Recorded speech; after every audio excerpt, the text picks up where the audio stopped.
Welcome back to Tech Notes. If you just bought an LG Smart TV or you have been using one for a while but still feels things are scattered or confusing, this guide will fix that. In this video, I will walk you through how LG TVs are actually structured, what each section is meant for, and how to use the built-in tools the right way, so the TV feels faster, cleaner, and easier every day. Let's get started. This is the LG home screen. It's the main hub of the TV and everything starts from here. Along the bottom, you'll find your apps row. These are all the apps installed on the TV, and you can move your most used apps to the front, though they are always easy to reach. Just press and hold the wheel button on your remote and arrange them the way you want. Above that, you will see recommended content. This section changes automatically based on apps you use and what's trending. It's useful when you just want something quick to watch. Also, if you want to be more specific, go for the search icon at the top. You can either type whatever you are looking for, or just pick a category and browse the list. Usually you can find some good results here.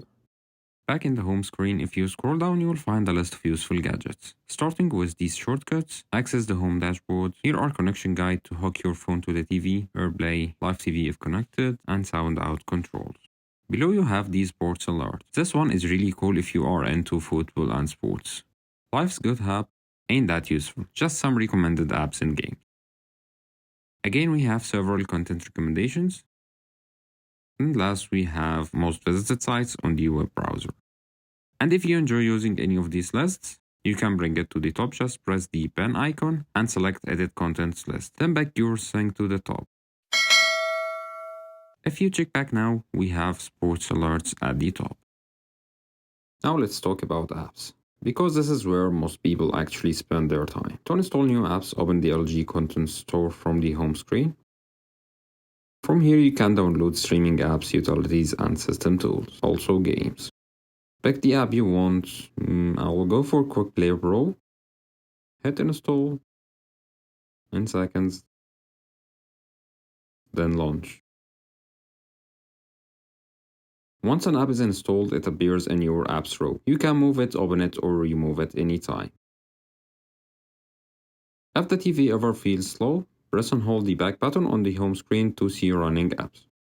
Wow! Closing unused apps helps free memory and improve performance. You can also use voice commands to open apps instantly.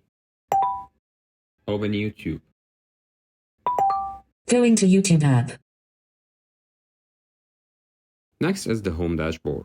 Just press and hold the input button on the Magic Remote. This is where the TV manages everything connected to it. Here you can see HDMI devices, USB drives, Bluetooth accessories, and even connect your phone or wireless headphones. If you are connecting a Bluetooth speaker, headphones, or sharing from your phone, this is the section you will use. It's basically the control center for anything external connected to the TV. To manage HDMI devices like consoles, soundbars, and streaming boxes, open the three dots inside the home dashboard, select Edit, then Edit Inputs. Here you can rename inputs so they match what's connected. Or just change the icon, which would also rename the input for you. This way you can have easier access to your connected devices. Back here you can see the inputs names are already changed. There is something inputs related in the quick settings, which is SymLink. SymLink lets HDMI devices control each other, so turning one device on can automatically switch the TV to the right input. But I prefer to have this set to off to prevent unwanted devices from turning on. We just got here by pressing the settings button once on the Magic Remote. Here in the quick settings menu, you can switch picture mode fast. We have many options like Vivid, Echo, Cinema. Cinema is fine, but if you just want something good, go for Expert Darkroom. We also have the same for sound mode. We have various options like Standard, Cinema, and Clear Voice, but AI sound would be the best. We can also enable Game Optimizer, adjust network settings, maybe set a sleeper timer. You can also customize this menu. Just press the pen icon. Remove options you don't use. Let's just remove SymLink. Add ones you need. Maybe we'll go for TV speaker. Also, you can rearrange them to match how actually you use the TV.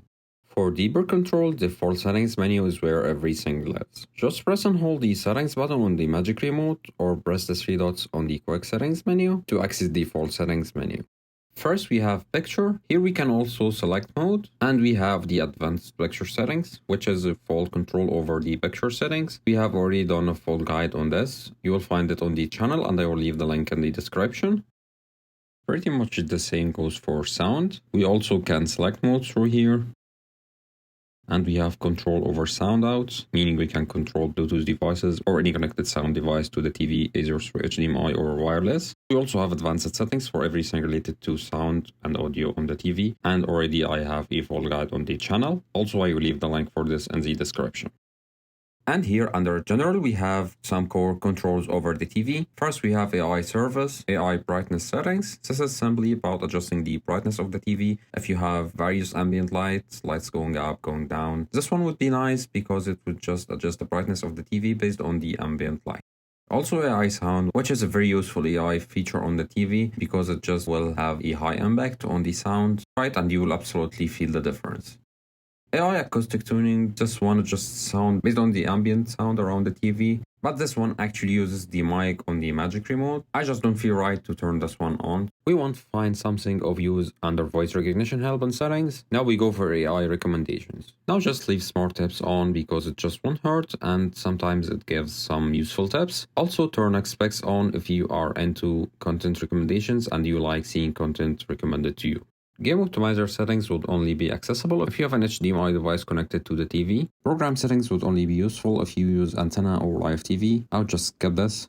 Under devices, we have first TV management. Here we have very important thing, which is home over store mode. Make sure if you are using TV at your home to set this to home mode because store mode would just play around with the picture and sound modes and it would just be inconvenient if you use this at your home. Quick Start Plus is just a very useful feature because the TV will just turn on way faster if you just turn this one on. Under TV information, you can just find TV specs. Inside external devices, you will find Bluetooth or IoT devices connected to the TV and you can manage and control the connection. Under HDMI settings, you will have HDMI deep color, which would activate this feature if you have a connected devices, which also just supports this feature. Also, you have sampling. We already gone over this before in the quick settings. Inside network, if you are using a wired connection Ethernet cable, you will find its configuration here. And also you can connect to Wi-Fi using Wi-Fi connection. Now we head inside system. The first thing we have here is language. Through this menu, we have various language options like menu language, primary and secondary audio languages, keyboard language, and primary and secondary teletext languages. Location would usually be set right by default. Timer is just about setting a timer if you want to shut down the TV at a certain time. Safety if you want to lock the screen with a password. LG account is just for signing in, and you can do this easily using the Sync app. What's important inside additional setting would be home settings.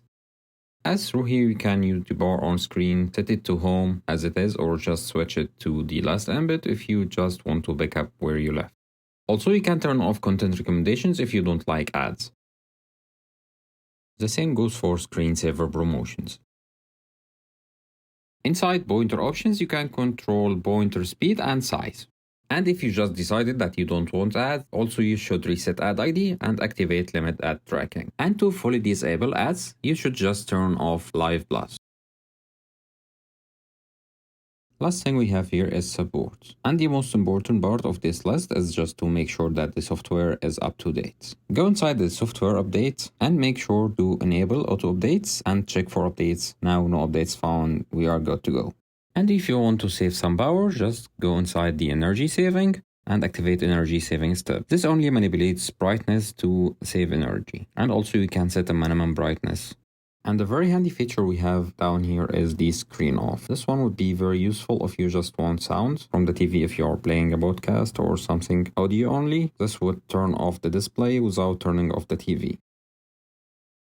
Once you understand these core areas, home screen, apps, dashboard, inputs, and settings, using an LG Smart TV becomes simple and fast. You spend less time navigating menus and more time actually enjoying the TV.